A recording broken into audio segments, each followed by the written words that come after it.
পরে আমি বলতেছি আমি যাই কি করবো, সবাই বলতেছে সমস্যা নাই তুই বসে থাকি। পরে আমরা রেডি মেডি হইয়া একবারে ভালো ড্রেস আপ পরে গেছি, শাড়ি টাড়ি পরে যাওয়ার পরে ওইখানে গিয়া দেখি প্রায় 40-50টা মেয়ে রিসোর্টের মধ্যে সবাই সিরিয়ালে দাঁড়ায় লিছে, সবাই যার যার মতন সিরিয়ালে দাঁড়ায় লিছে। আর প্রাইভেট কার আসতেছে তো একজন একজন করে তারা প্রাইভেট কারে উঠে যাইতেছে, একজন একজন করে উঠে যাইতেছে, তাদেরকে নিয়ে নিয়ে আবার চলে যাইতেছে প্রাইভেট কার। পরে আমার বান্ধবী বলতেছে তো তুইও দাঁড়া, তোরও লয়ে যাবে, সমস্যা নেই।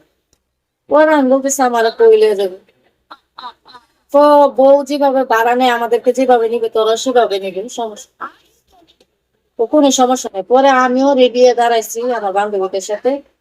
পরে তারা আমার বান্ধবী ঠাস করে প্রাইভেট কারে উঠে চলে গেল।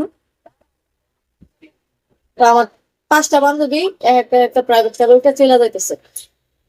পরে আমারও একজন এসে পছন্দ করছে,